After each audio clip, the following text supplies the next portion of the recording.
Boom, what up, America? Doug Gottlieb Show. Fox Sports Radio. Broadcast live at the TireRight.com studios, TireRight.com. Hope you get there. Unmatched selection, fast, free shipping, free road hazard protection. Over 10,000 recommended installers, TireRight.com. It's the way tire buying should be. Welcome in to the Doug Gottlieb Show. It's sponsored by DraftKings. Stay tuned because you'll hear more about DraftKings, all it has to offer throughout the show. DraftKings, the crown is yours. So, it's a Thursday, and if you dialed back in the memory bank, really 5-6 years ago, right? Pre-COVID. You go pre-COVID, tonight's game, Jets against Patriots, it's not like the greatest rivalry in the NFL. It's not even one of the top 5. But it was this kind of classic rivalry of, you ever been to a dog park?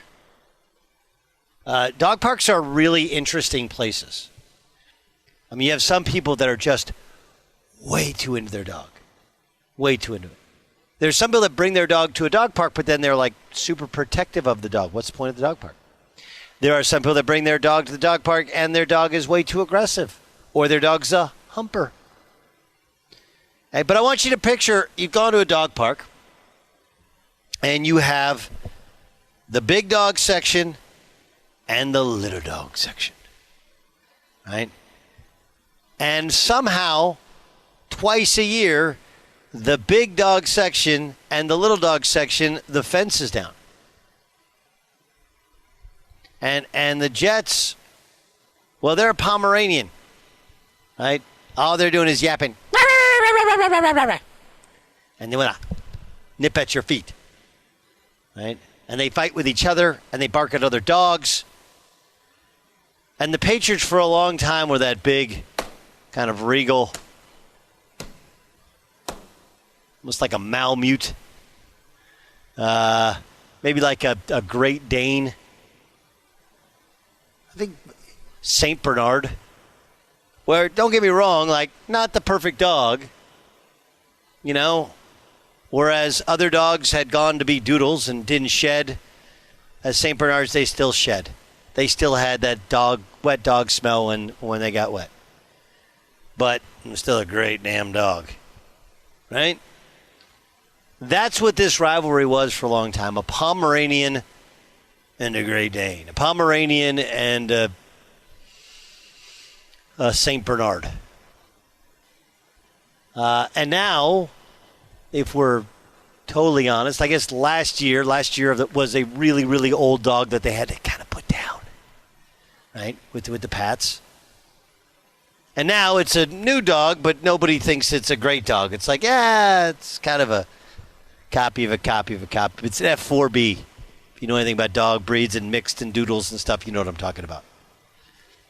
And the Jets, just another yappy dog. Just another yappy dog.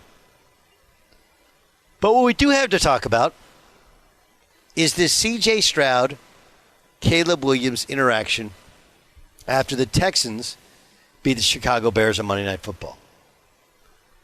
Here's this little short exchange. So, game's over. Stroud wasn't great, but badly outplayed Caleb Williams. And, of course, CJ Stroud was a first-round pick last year. Caleb Williams is the number 1 pick in the draft this year. Here was their exchange. You know, me and Caleb, I was not trying to, like, treat him like... Good job out there, bro. Yeah, hey, keep going. Stop taking those hits. Yeah, I know. Hey, yeah. Learn from those mistakes, and everything that you got, bro, is in you already, bro. You're going to be a hell of a player in this league. Yeah. All right, boy. Appreciate it. For sure. So, there are some that said he being CJ Stroud, little broed Caleb Williams. There are some that said Caleb Williams blew off CJ Stroud. Right? And if you don't know Urban Dictionary, little bro is to treat somebody as if they're inferior. They're like a lower social status. Oh, hey, little bro. How are ya? Yeah, the big fellas, we got to go down and play some football. We'll see you later. That's little bro in him. And I think there's probably a little bit of that CJ Stroud did. Like, hey, dude, you've been in the league like 1 year longer than me. We were just playing in college. The year that you guys came up short at Ohio State, we ended up having a turnaround year. The year before that at Oklahoma, We had a great year. Last year obviously was not, but now you're treating me like I'm your little brother. That's really what it's like.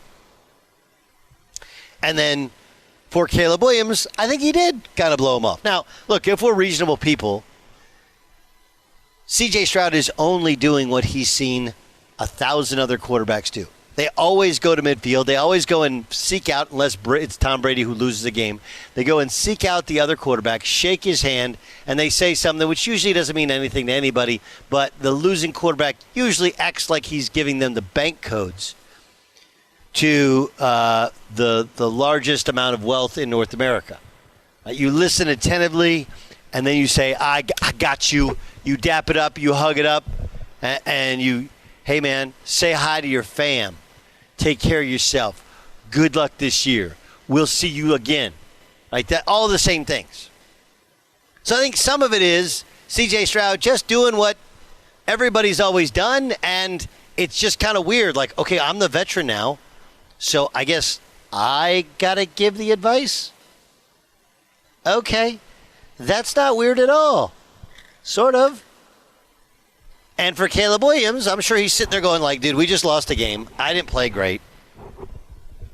I'm not happy. And now I got to shake this dude's hand. Remember, this is the same Caleb Williams that last year when things would go wrong, one time he was hugging his mom, one time he's covering his head with the... So this is actually improved behavior from Caleb Williams upon losing a game. But it was awkward. It was definitely awkward. Here's Stroud. He was asked about the narrative that he was condescending towards Williams. Here's his answer.